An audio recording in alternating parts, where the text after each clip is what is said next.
And hello, everybody. Welcome to a Narrative Live. It's absolutely live tonight, and it's a Tuesday night, 8 p.m. in the East Coast. Hello, Eric Garland. Great to see you again. How are you? Hello, Zev. On tonight's show, we're going to be talking about what really is a global conspiracy. And people use the word conspiracy these days quite negatively because people always associate it with a conspiracy theory. However, the actual word is a thing. Just conspiracy itself can be true. And tonight we're going to be talking about how it applies to a conspiracy to end democracy. And we'll be looking at the events happening in Israel, in Tel Aviv, and in Jerusalem. And clearly, Israel is now going down this path that China and other nations have set for many countries in this world to basically abandon democracy and turn the country into some sort of dictatorship. We'll go into the details of all of that as we go through the show tonight. But it's something that you and I have been discussing for many years now. Certainly when you introduced a game theory way back in 2016, it was a prelude to what we're seeing today. And as we've been talking over the last few years about the war on democracy and also Israel's direct involvement in the 2016 elections to elect Donald Trump, it's become clear to us that Israel is one big part of the enemies of democracy, if you will, of this alliance, of this conspiracy to undermine democracy around the world, obviously directed at the United States. People throw around conspiracies and conspiracy theories like they're nothing these days, but we're not doing that tonight. We're going to go through it in much detail as we can and show everyone what evidence there is to prove that there is a conspiracy. Anyone can make up allegations, but there are facts that have been presented over the last few years which make it inevitable that this is what we're seeing.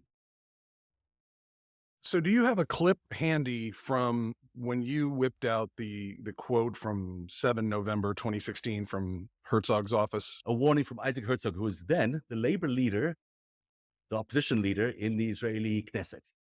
He's speaking about Netanyahu, and he says, recently there have been reports of Israeli leaders interfering in the elections through overseas proxies. I call on Netanyahu to instruct those close to him to make sure no damage is done. The viewers really need to get this because this is not out there anywhere else. Mm-hmm. This is Israeli intelligence under Bibi Netanyahu attacked the United States, one of Israel's main patrons, if not its major patron. I just want everybody to know that when this show is live, one of Zev's pieces of brilliance is like, he does not warn you about this. I'm like, oh, we have, they said that out loud. That's whoa. And so when just the audience knows that there is there is no artifice in this, like when you're watching my reaction to that, I'm like, God damn. Well, it's partly because I want to see your reaction to that. I mean, if the truth of it is, if I just told you before, you might be too prepared. But if I just throw something at you that you're not that prepared for, you might be taken. Your reaction might be more legitimate in some ways than if we just prepared for it. This is the quote from November 2016, but we were reporting about it for the first time in May of 2020, if I'm not mistaken. Was the first time we'd started putting all these pieces together, saying that Israel was part of this attack on democracy. And this is now the current president of Israel, Isaac Herzog, who at the time was the leader of the Labour Party. This is a quote that's slightly expanded from the one we've previously put out, but it's accurate. Recently, we've seen reports that leaders are interfering in elections through foreign associates. Those leaders have done unprecedented damage in the past and are doing unprecedented damage even now. I demand that Netanyahu, who remains silent on this matter, make clear he is not becoming involved with his associates and that he does not intend to interfere in the U.S. elections. It doesn't leave very much to the imagination, as you point out. Also, for those playing at home, Unit 8200 alum sounds like something kind of vanilla. It's not. The Unit 8200 of the IDF is the equivalent of the Signals Intelligence Agency, the National Security Agency in the United States. So they're very, very important. What I find interesting about Israeli politics is when you get up to the very top of the political class, it's like a spyocracy. There are more like extremely high level spooks who rise up through the political ranks than basically any other country probably outside of Russia, where they're all Sayeret Matkal commandos or got up to the head of Mossad a little, Ehud Barak was Minister of Defense and also intelligence as well. I think in the DIA, it's a country that's constantly feels itself at war and is constantly under attack. These are serious matters. And for him to come out that nakedly the day before, I think he saw that they collectively as a people were going to be on this collision course with destiny, if you will. And I'm very careful to lay things on Netanyahu when it's Netanyahu, Likud, if it's a larger group, or whoever over there, and not just necessarily Israel. In the same way that I don't want America to be judged by what happened during Trump. Like Yeah. those were valid elections. They were interfered with, but almost all of them are. Mhm. I'm not taking away from our responsibility electing those guys in there. That's on us as a people. However, they have to show accountability for their specific actions. And I certainly hope the rest of the world understands that after a Trump, it's maybe even a greater part of the Democratic story to have Biden come on the heels of that and have him just taking these all pro-democracy actions all over the place, whether it's support of Ukraine, forcing the security of elections. And America was a certain way in 2018, 2019. It was I'm glad we're through it, but we're on the other side and we're the America that y'all missed. So I know so many Israelis and patriots and just good old people. And I don't think they I don't think they're behind this or would have supported anybody attacking our democracy to this level either. So I hope what you're saying is that there is a faction within the Israeli government. There's a faction that is mostly a right-wing religious faction that has now a extraordinary amount of control over what that government does because they were the only way that Bibi Netanyahu could secure a coalition. And so he made, partners with Jewish supremacists, white supremacists who, ironically or credulously believe in a Jewish supremacy kind of thing, which is, you can't even justify that in any way. But there you go. That's who he's partnered with in this government. And they hold a lot of control over what happens. Now, he's also in a bind personally because Mr. Netanyahu, of course, is indicted. He's currently in the middle of a court case, several court cases, adjudicated. Mhm. He was corrupt, which clearly he was, but let's see if he gets convicted for that. But the truth of it is, in this new legislation that he's been trying to push through, it appeals to both the religious right and it appeals to him. The religious right it appeals to them because they don't really like the secular state and they want to be able to rule the country as a fundamental Jewish country. It appeals to him because it may get him out of trouble because as part of this legislation, it means that he has better control or more control over which judges are picked. So the Supreme Court, like the Supreme Court in the United States, is its own separate body, operates on its own, but he's looking to overhaul that and basically control what happens in the Supreme Court, which could save his rest of his life and his legacy because he could be in jail or he could remain the prime minister / dictator of Israel. Let me catch you up just quickly, if I could, on what's happening just tonight, because there is some news developing. Isaac Herzog, who you saw there, who in 2016 said what he said there, and he later confirmed that to Narativ in 2020. Now he is the president of Israel. He's got an unusual job right now because he's the guy that is being tasked with finding some sort of compromise. And for the first time in 3 months, negotiations were held this evening. The coalition that's in the ruling party, or that's ruling right now, and the opposition held their first talks today. Herzog was at the helm. Bibi's not allowed to intervene in any of this because of his alleged corruption. He's been told by the Supreme Court he can't intervene in actually rewriting this law.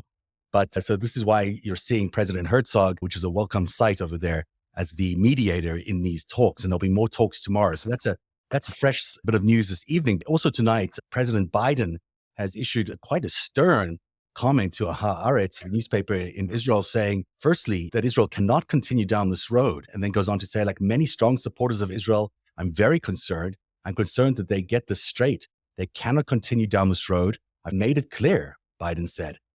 And then he did just last week in a phone call. Then he goes on to say that Netanyahu will not be invited to the White House in the near term. In the near term. Wow. Israel is America's biggest ally, one of America's biggest allies. For there to be such tension, it's not the first time, of course, we've had such tension. It's not the first time the White House has had tension with Bibi Netanyahu, and even Joe Biden has had tension with Bibi Netanyahu before.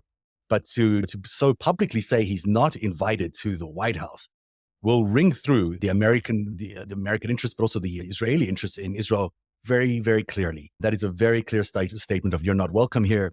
and until you sort this out. And I have no doubt that this is going to grab headlines when Israel wakes up in just a matter of hours on a day that follows a quite an unprecedented day of protests. Hundreds of thousands of people on the streets of Israel and Tel Aviv. Bibi supposedly claims he backed down from his new reforms that he's introducing, but truthfully, it was nothing. It was a bit of a delay. He's going to wait for a month and then try again.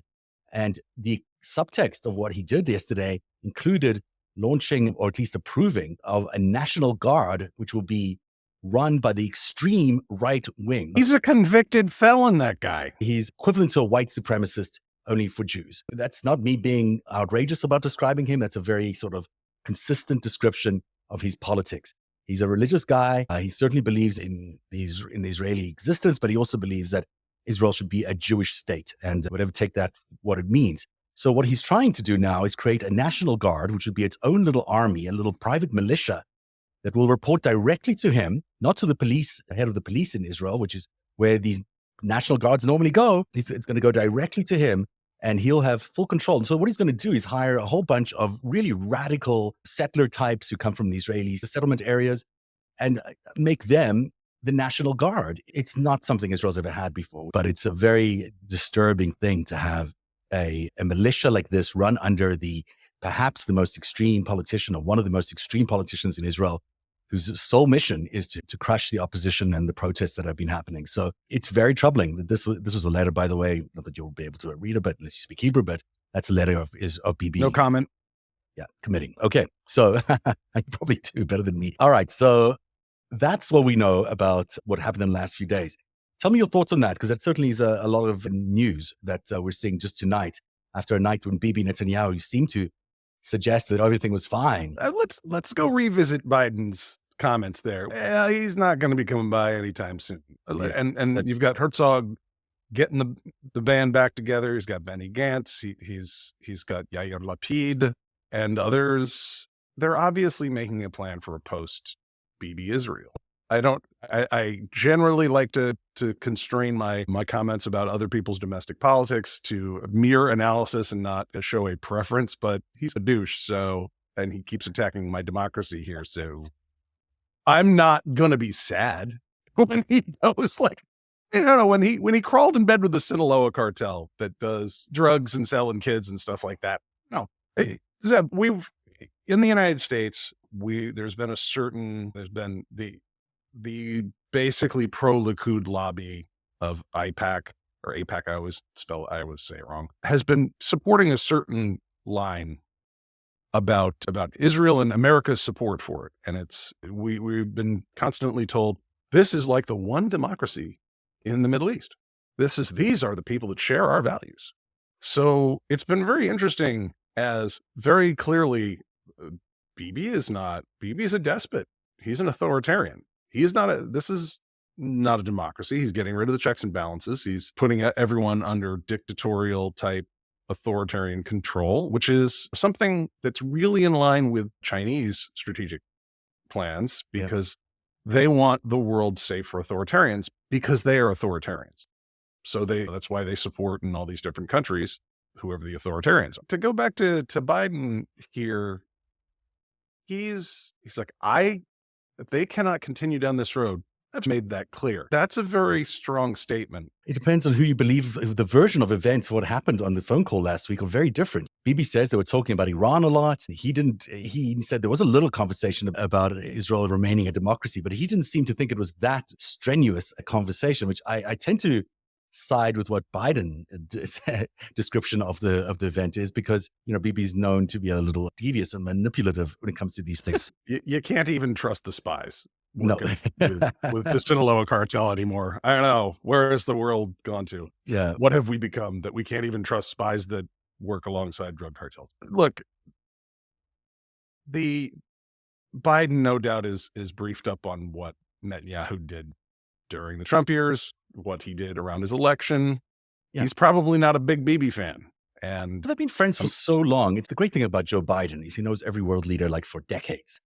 So he's very familiar with people, and he's got genuinely good relationships with everybody, because he doesn't seem to get stuck on whether people disagree with him. He expects people to disagree with him. And that makes him a perfect kind of president, because he's diplomatically able to approach any world leader. He doesn't get upset by them. He doesn't get offended by them. So even though he clearly is not pleased with what Israel has done, Israel's attack on democracy and being part of that attack on democracy in 2016 was a violation of a deal, every dollar that's been sent over there, every contract, every allegiance, every loyalty pledge, anything that you could possibly imagine. That should never have happened. Bibi joining up with these other countries to get Donald Trump elected was just inexcusable. And he paid the price. He didn't land up staying in government. But now he's back. And I think at this time, maybe Biden is probably more direct and maybe losing his patience with his one-time friend. Again, Biden is probably quite aware of like what Jared Kushner got up to. That's going to be a sticking point for the relationship there. Because basically Kushner was being run by Likud all the time. Mhm. I mean, he had some other people, like he took Chinese cash like everybody and had some pretty substantial Russian contacts, but his main allegiance was to Bibi, so it seems. So you Biden's could say probably that. not impressed with that. Yeah. You can say that its allegiance was to Bibi. I think we need to distinguish between, it's not just Likud. Likud is a fairly centrist party. Likud's association with the extreme far-right religious parties, the kind of parties that Itamar Ben-Gvir is a member of. It's that whole group, very religious, fundamentalist folk. And I think that's where the allegiance comes to when you speak about people like Jared Kushner and the like. And certainly we talk about Chabad a lot, and Chabad was Jared's synagogue of choice. It was the movement that he associated his Judaism with, and many other people associated in the Trump universe were Chabadniks. But is not an intelligence agency. It's a sect Per se. It's a sect Officially. Yeah, but it might be acting as one. Is what my point is.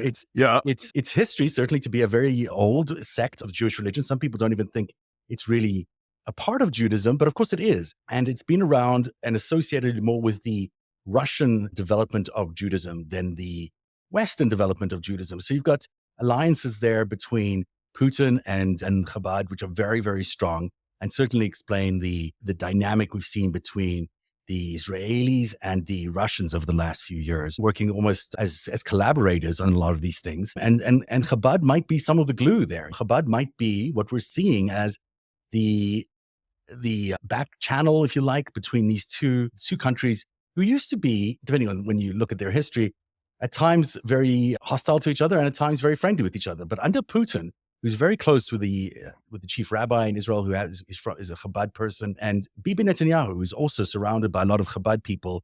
And so you're seeing there that the ultra-right extreme parties that are basically religious parties that are being formed under the Chabad Lubavitch sects of the Israeli spectrum there, that is who was influencing Jared Kushner. And sometimes I feel like, why are we parsing this so much? Because people don't necessarily know the difference. But I guess my point is, there is a vast spectrum of belief and political opinion in Israel, and as there is in the United States, but with so many parties and with the religious factor thrown in. Yeah. Wouldn't you say it's one of my best friends was a journalist in Jerusalem for 3 years, and when he came back and was like, if you think politics is loud and screamy and extreme in America, may I introduce Israeli politics? It really is. It really is. It's so confusing. And because of the added layer of religion, and then you got the Palestinians, you got the Arabs, it becomes it's a complicated country to try and lead. So maybe Herzog will find his way through that. I hope he does. So did your friend like it? What did you think about the politics over there? Mostly he was mirroring what you were saying, that you have this wide variety of opinions, and a lot of them are of a religious flavor that we have a lot of that over here in the United States, but they have different versions of it. And you have people that, their interpretation of their religion and its expression in political life there is different and is very particular to Judaism and the different sects of it. And look, the Talmudic scholars, like, they get together and argue. Like, that's the thing. The politics reflect that, especially when you start getting issues of religious interpretations even deeper than I think we've been used to the evangelicals in the United States here for a while. But it's different. It's more intense. It's more fundamental to the whole nation. You have a country there that is centered around or religious and ethnic affiliation. Does one like the country when one's there? I've heard much about going camping on Friday nights and having a real focus on family, and the day-to-day stuff is great, and the weather's great, and the intifada's not as great, not as much fun. But very clearly there is a sea change here. Like when Netanyahu took Lapid's spot when they called elections again and returned with this crew, Mhm. it's like these are not the moderate Israelis that are the center right that used to be running with the Netanyahu administration. He got a bunch of more complicated He did. He got a people. lot. He chose a group of people that are very difficult to negotiate with. These guys are not interested in finding compromises. They believe in what they believe in, and that's what they're pursuing. So from that perspective, it becomes really difficult for anybody to come up with a solution that they will agree with. And I think he did it because no one else would partner with him, so he had no other choice but to cooperate with these guys. And this is where he's found himself now, in this horrible position. And so is it just about saving his bacon? Maybe it's just about saving his bacon, but I think somewhere in his heart of hearts, he really is a very religious fundamentalist kind of guy, and he doesn't believe that Israel should be pushed around, and he doesn't believe that anyone should be telling Israel what to do. And in so doing, I think he's created a difficult situation for Israel in general. I just don't see how Israel, in this context, as it becomes more of a dictatorship, how can it operate in the world? And it's not going to be the same country that people have welcomed before. We'll be dealing with a country that's basically a pariah state, if anything.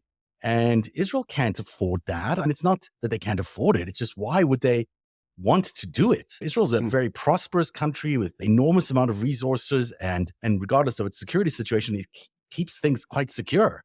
So it's one of the countries in the world that has succeeded in developing a pretty unglamorous part of the world into something that's pretty special. And so for it to now turn its back on the world, or at least the Western world and on the enlightened world, and then become basically a crony for China and Saudi Arabia and Russia, this is not where the Israeli people are. Surely there are people in the extreme right wing there that do believe in it, but for the most part, I don't think Israelis are thinking about, let's see how we can get in bed in China and just become a dictatorship where we can't express our opinions. And you spend any time with an Israeli, and they will talk your ear off about everything. So it's not like this vibe would be very conducive to them. It's not who they are. So Yeah. I question whether this is just it's a fool's kind of errand that he's pursuing here, because I don't think the Chinese and the Israelis are actually going to get along very well. And that's really what he's setting up, is this sort of dynamic between the Chinese and the Israelis. Before we talk about China being a big partner in all of this, you have to talk about the relationship between Vladimir Putin and Bibi Netanyahu. Because this is not just an accident of what we're seeing now. We're seeing a demographic clash happening in Israel, as you're seeing a large group of Russian immigrants, which have been moving there after the end of the Soviet Union, and in large numbers have formed a huge part of the population. And you've also got this extreme right wing, this religious right wing. They're also growing. That's part of their mission, is to grow. So there's a lot of kids, a lot of children in that. So you're seeing those two demographics suddenly growing. The Putin Russian guys tend to be very conservative minded. They come from Russia, which is generally a very conservative country. On top of that, they probably still have relationships with the Russians. They may even be funded by the Russians through oligarchs. And so you've got a development there of these two large groups in Israel, which are squeezing the sort of the moderate Israeli middle out of power there. And that's why these protests are so significant, because it's basically the secular, educated Israelis from the big urban areas coming out and saying, no, we're not going to let you ride over this entire country that has established its very particular values, and replace them with these ethnic Russians, basically, and these religious right-wing fundamentalists. And that's basically what's happening to Israel. It's almost like a colony now of Russia. So this is a very brief history of how Russia and Israel has had a very unique sort of relationship. Basically, Stalin supported Zionism at the beginning. And then once Israel was born, Stalin switched to supporting the Arabs. By 1975, they were calling Zionism racism. And then in 2001, Putin was elected. And then you see the relationship with Israel change quite dramatically. In 2009, they did a drones deal, which people were suspicious of, but it went through. It was followed by an arms deal the year after. And then Bibi basically ran an operation in the Gaza Strip, a very violent operation in the Gaza Strip. Putin supported him. And that's where things started turning. And Bibi that's the supported, Obama. yeah, That's Obama and Biden are in the White House yeah. for that. And And I was there for some of that. I covered some of that. And I can tell you personally that the tension between Obama and Bibi was palpable. And so after supporting Bibi's attack it's called an operation into Gaza, the following year, Russia goes into Syria, and then Bibi sort of supports that. That you can see the sort of the shifting balance of power in the world right there.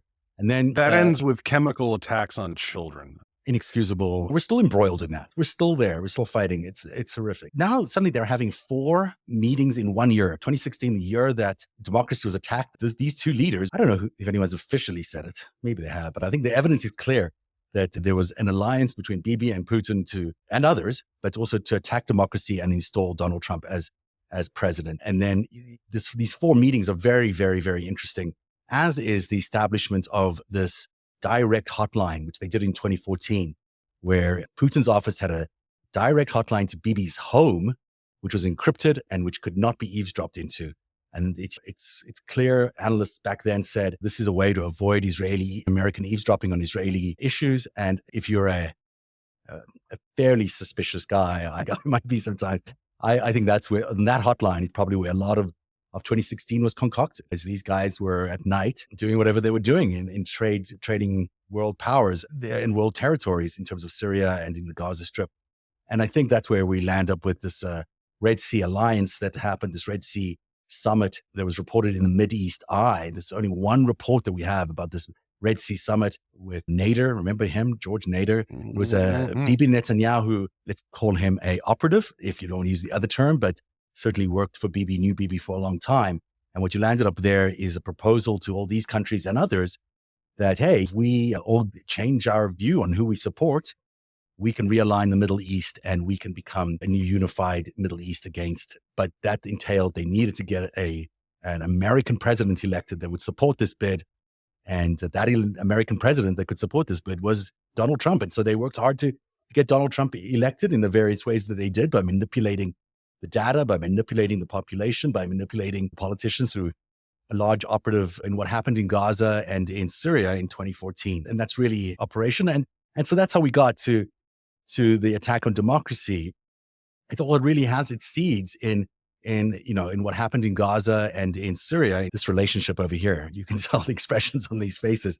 These guys were not the best of friends. I think you have to back up and you look at the geopolitical strategy here, which is, bottom line, America has been a big supporter of Israel, and now Netanyahu's taken Israel in a direction where it no longer supports democracy. Yes.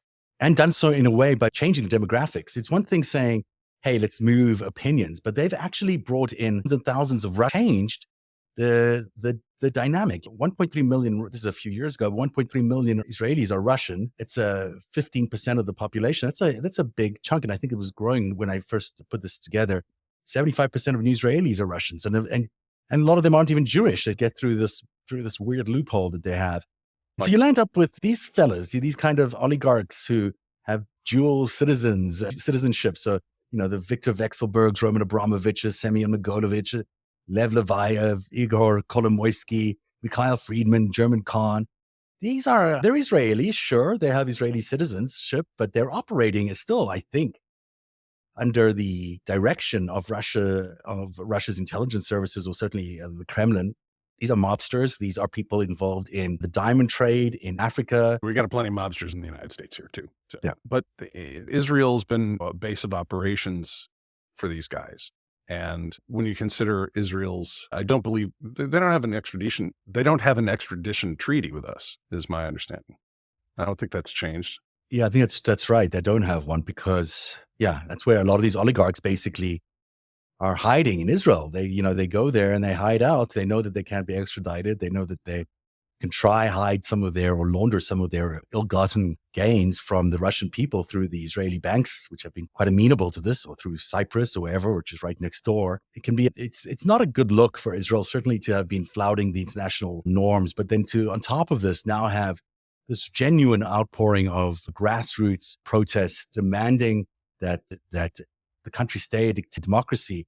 And then for Netanyahu to now laugh it off in the way he has and actually create a further point of antagonism by adding this National Guard, which is going to crack down on these protesters in a way that is just not in line with democracies. We see this out of Beijing when they took over Hong Kong. It's exactly what they did. The first thing they did is they wanted to take control of the courts. And the minute they could appoint the judges, then they started cracking down on protesters, because that's what you have to do in order to turn a democracy into dictatorship. You need the judges, and then you can do the crackdown.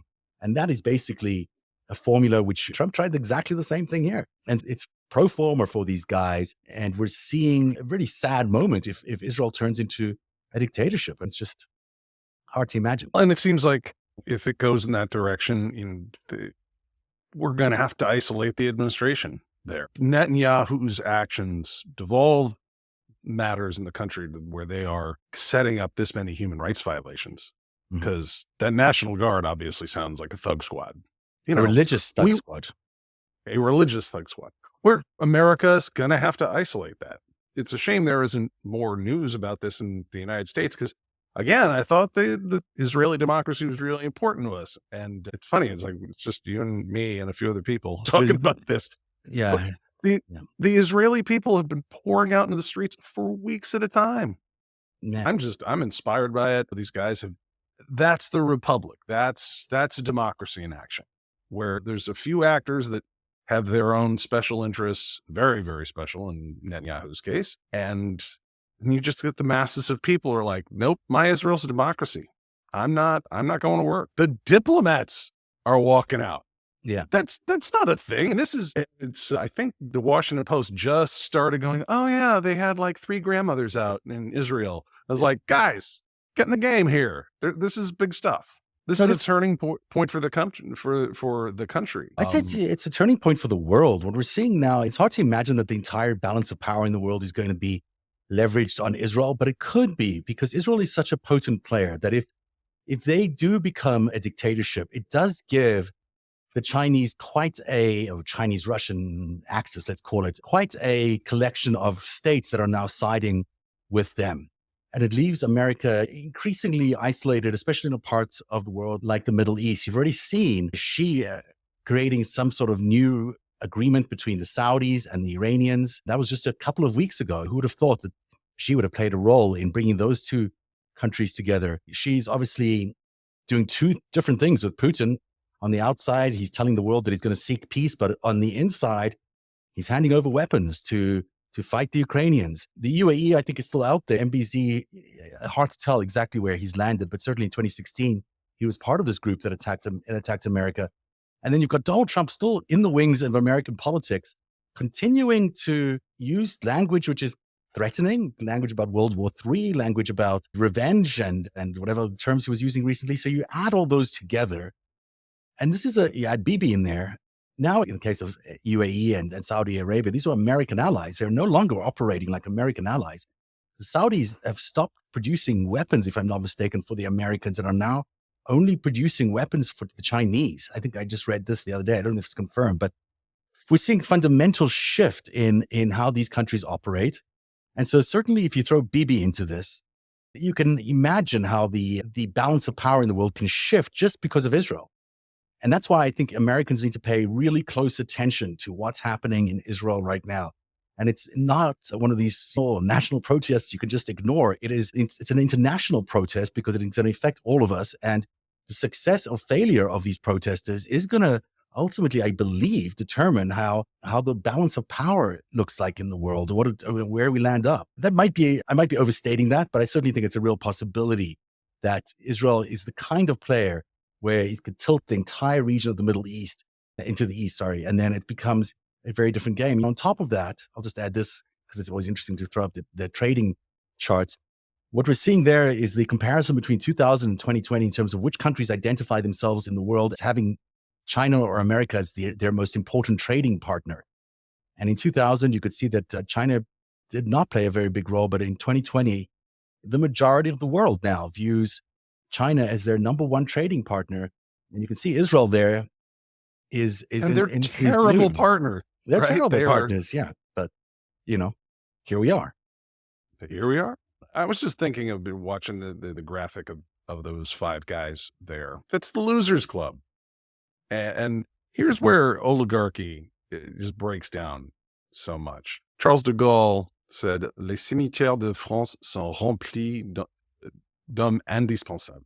That the cemeteries of France are filled with indispensable men. We have a limited time on this planet, and we pass into the next world. And it's not no matter how important we think we are, eventually we're gone. And there's just lots of people in the world. We're rewiring like all of civilization for a few dozen jerks Yeah. that nobody needs. The world does not need this this crew, Putin, Xi, etc. Nobody that doesn't make anything better for anyone. Giving No. them all the money and all the rights, and they get it. It's like, no, we have this whole we have a civilization going on, and I think you have the Chinese Communist Party that got drunk on our cash from when we decided to strategically engage with them rather than strategically compete with them back in the day in the 90s. They got a bunch of our cash, and they used it to finance attacks on us.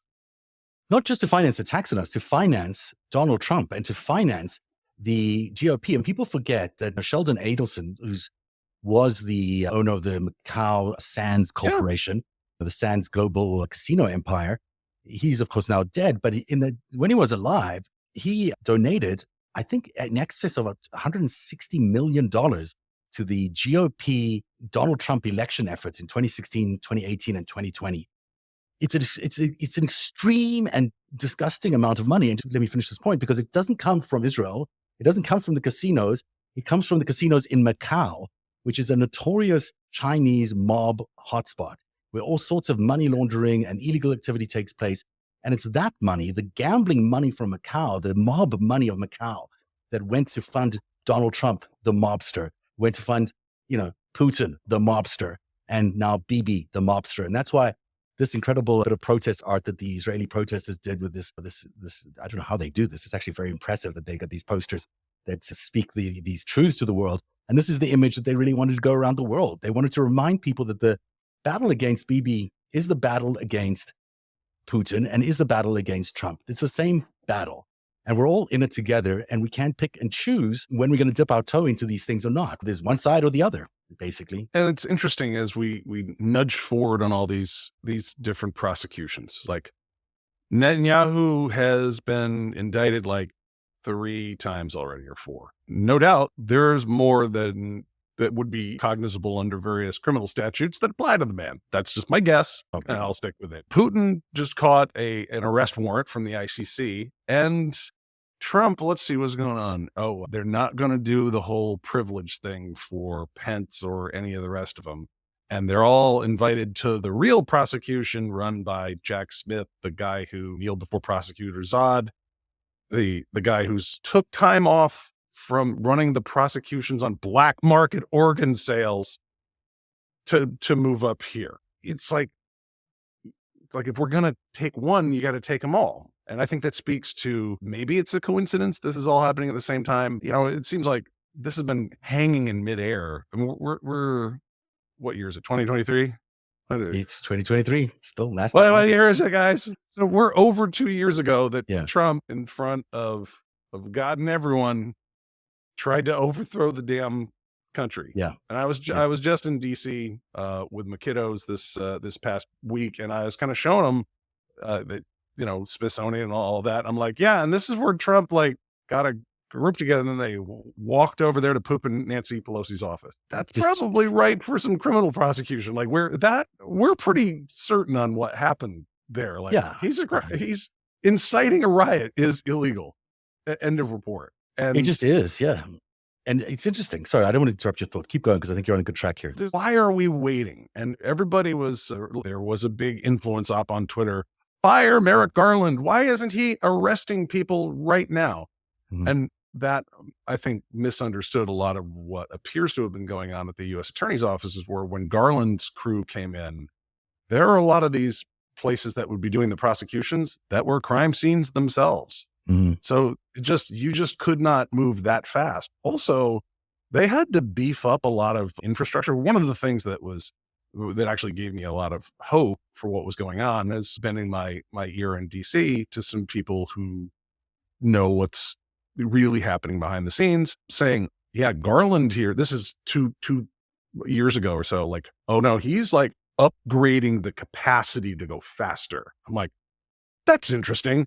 This guy knows that his U.S. attorney's offices are going to have a lot of different cases here. So if they're like putting in I'm at a loss for metaphor here, but beefing up the capacity of these offices to be more efficient, to have higher throughput, hiring more people, I was like, that is not a one-time thing. That is not, he's going to go after the Trump folks. No, this is like, he's got to go through all these CARES and PPP fraud cases. We have more forensic evidence protecting children than we've ever had. Almost all of these crimes against children involve significant cyber evidence. And we are prosecuting, the United States is prosecuting so many of these criminals against children at a rate we've never seen before. So that's huge. You're talking about a major cleanup operation. And then you got like Jack Smith's outfit and the grand juries that they're currently running.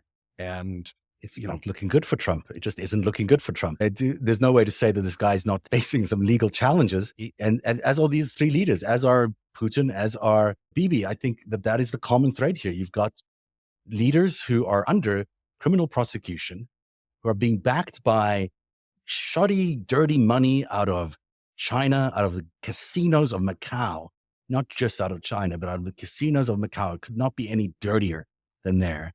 And it's being funneled into our democracies around the world to buy up political parties and opposition leaders, whether they masquerade as being pro-Israeli or pro-Russian or whatever it is. I don't know. The GOP these days is a farce. It's impossible to treat them as a real political party. They're a front for the Chinese. They're a front for Russia. And they're a front for Bibi. And that's just what we're seeing in day-to-day politics. So when you have Marjorie Taylor Greenes of the world and others in that party who seem to me quite heavily influenced by different espionage agencies around the world, we've got a real problem, because those countries not only have a hold over Bibi and Trump and over Putin, they have a hold over the parties. And that has to be shaken off by America in order to really restore the full democracy that we want, or that we have. But I think this is a good thing, ultimately. The thing is, you only get progress when there's some sort of opposition. And I think America maybe was meandering into really strange, not comfortable territory in terms of criminality and other things. And maybe this attack on democracy is just the thing that America needs to find its way back to the core values that America is founded on, and that the world admires America for them. The world wants the world ultimately wants a free America. They know they benefit out of that. They don't benefit out of a dictatorship in America. They don't benefit out of a dictatorship in Israel. So in order to remain free, we have to be able to uphold our values. We have to be able to say that we walk the talk, and we can't then have espionage operations run by former FBI operatives working for Deripaska. You can't do those kinds of things. Obviously. Zev, your standards are so high. That's impossibly high. It's really, really bad. Like, that got a little bit out of hand. Like, wait. Albanian intelligence? The hell are you? What? That story. It just gets more, but it's all bonkers. It's all bonkers. And what's happened in the world is bonkers. I'm glad it's here. We've been needing to have this come to a head in many ways. So if it's going to happen in the streets of Israel, or it happens in the streets of New York or Washington, it has to happen. We need to end this. We need to adjudicate where the world is going to go. And it's certainly what Biden was saying to Bibi and to the Israeli people is, you're not going here.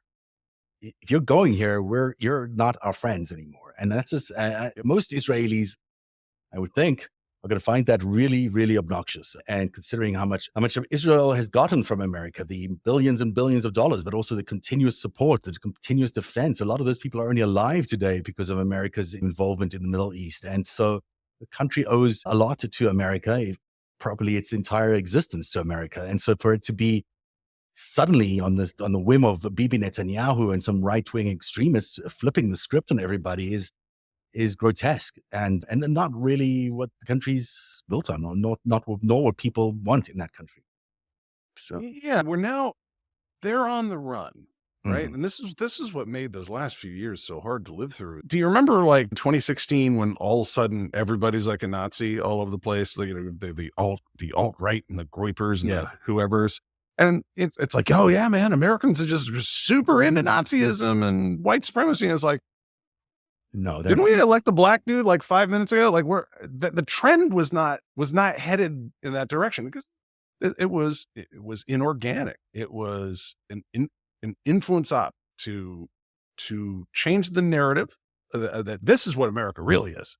When that's not true, if you turn the Facebook off and you shut out the API access to some of these social media platforms, though that wouldn't have been what we thought of it. And There's a great piece in The Nation this weekend about Roger Stone, which we have all suspected for a long time was working on behalf of the Israelis. But clearly, there's a lot of evidence now massing up. That's exactly who was operating. Corsi and Stone were basically operating for the Israelis, and you could get closer to Donald Trump than Roger Stone during that whole period. I mean, it's either Jared Kushner or Ivanka Trump. It's a very inner circle. They ran operations that were far beyond any normals. I mean, the Psy Group and the Black Cube and you name it, those organizations, NSO, these are not just influence operations. They're illegal information attacks, psychological attacks on countries. They're war. They really are war. And dressed up as something else, but they're war. They're gonna try again now. Clearly, because Biden has now thrown this gauntlet down at Bibi. You got to bet that they're going to be all over the next elections. So that'll be if Bibi survives. If Bibi doesn't survive, if I had to guess here, the reason Herzog was having the meeting today with some different folks, not with Bibi in the room, is like, all right, guys, he can't stay, or the world is going to change here. So maybe they're going to put together a new coalition and move him out of the way. That would be it the wouldn't surprise quickest. me. They seem to be in that. He can't stay because we're not going to put up with it. I think Biden has probably made that clear to Herzog. They're very close to each other. Certainly since that quote that I put up a few years ago, they've had meetings just one-on-one with each other, which is not unusual, but it is unusual that during this time that you would have those one-on-one meetings. And when Biden went to Israel, he specifically spent time with Herzog. I think they're very close. I think they understand each other. I think they understand the important part of that relationship. Herzog's dad was president, of course, of Israel for a long time. So it's quite a legacy there. And so a lot of people don't understand what Biden did in the Trump years. That was very unusual. First of all, Biden and Obama took the unusual decision not to leave DC.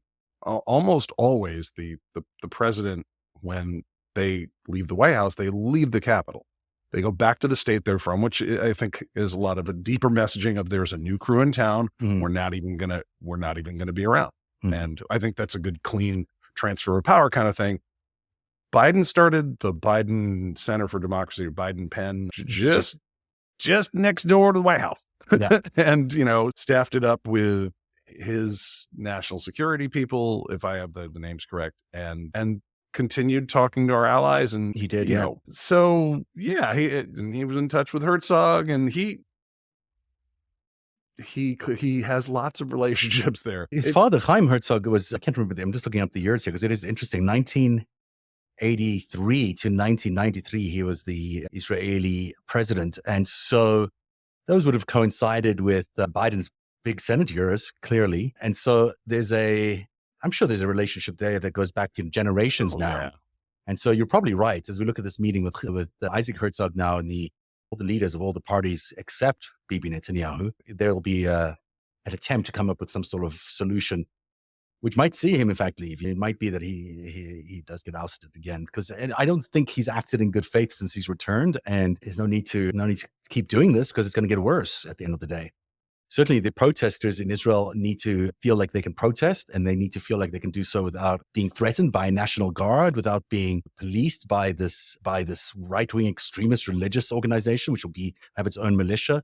That kind of stuff is not possible in Israel, and it's And if anything like that happens, the United States really needs to stand up and make it known that it can't happen, as I think Biden has done today, and gladly he did that. And hopefully Americans start realizing how important this is, and especially the news journalists on US networks, which are, I don't know, they seem to be able to dodge stories quite adeptly sometimes. This is a major story. This is a major global story. It requires everyone's attention on it, and hopefully we'll start to see that from the U.S. media as well. It's time to really pay some attention to Israel, guys. Like we say that their democracy the Israeli democracy is intrinsically linked to the West. Let's act like it. I'm bewildered as to why more people in American media don't cover this. I'll take a guess, and I think it has a lot to do with the fact that the media ownership of a lot of these media organizations is not disconnected from the same power base that gives Bibi his power and Putin his power. Yeah, there's some questions there about yeah. I could go all the way down that road, but if nothing else, isn't it an amazing story to watch these increasing throngs of Israelis pour into their street and not want to give in to these kind of autocratic. It is. Yeah, and some of my relatives are out there daily and protesting with enormous enthusiasm, and I applaud them for taking this initiative. I'm not sure even I would have the capacity to be out there for 12 weeks in a row, but they've been out there for 12 weeks in a row, and it says a lot about their commitment to this. So hopefully all the Israeli protesters stay safe, and hopefully there's no more continued fighting, especially the sort of random attacks that have been happening the last 24 hours, attacking Arabs apart from religious Jews. That can't happen. Hopefully things end in the right way on this one. I'm going to say that we should probably wrap this up. And I apologize again to our Twitter audience, but if you're seeing this now on Twitter, you know that I've edited this and put it back on Twitter within the last few hours. We apologize for not being live. As always, don't forget to subscribe to this channel on YouTube, as you see down below. You can also join the channel now as a member. There are various membership rates over there that you can join up on. Spy Murdoch, which is our big investigation into Rupert Murdoch, is continuing. And last time, did you see last episode? I don't know if I shared it with you, but it involves this cold case murder with Rupert Murdoch and Robert Maxwell. Happened in the 1960s. Yeah, I watched it, man. That's crazy. Oh my gosh. So this story is not actually, it's actually a live story. I thought it would be done, that someone had figured out what was going on with Rupert and Robert. No, this is still an ongoing investigation. It just got reopened. And that Maxwell and Murdoch were rivals in this. Well, were they rivals in it is the question that I have. But at the time, and I'll just give as a little tease, I can say that they just had figured out who was going to own the Sun newspaper in the UK. Rupert Murdoch wins over Robert Maxwell. And then they needed to get circulation up for the Sun newspaper. And maybe the way they got circulation up for the newspaper was a publicity stunt. We'll have an update next week about this publicity stunt that may have turned maybe as an accident into something deadly. Maybe not. We know. I'm going to do. This is a live investigation. That's why I love to do them this way. You're finding things out as I find them out, and you will. Yeah. So I'm starting to think that Fox News is not just an annoying TV channel that our grandparents watch. Yeah. Starting to think there's more there. Well, especially, as you know, Robert Maxwell also was an agent for the Israelis. And so their cooperation, or at least even their entanglement in the same alleged crime is interesting. I mean, why would these two people even be connected to each other? They're opponent, they're rivals from two different parts of the world. How come they're now connected to the same crime that took place in 1969? The chances of that happening are, it's just not, they don't exist. That's such a small chance. So, but yet here they are in the same crime, which has been glossed over for years, for decades. The body's missing. We've never uncovered the body. This woman went missing. So we're going to find out. You'll learn a lot more in the next few weeks of Spy Murdoch, which is another good reason to subscribe to Narrative. But we'll keep updating people here on the show as well. Thank you so much, Eric. I really appreciate your time. Tell people where they can find you and what they should know about what you're up to. I have a YouTube channel. Check it out. And that's Game Theory Today. Game Theory Today. Okay. Plus also a base channel. And that is the show for tonight. Thank you very much for being here on Narrative. Every minute of Narrative's reporting, every story that we break is made possible by our patrons. You too can become a patron by joining at patreon.com/narrative. Narrative, where truth lives.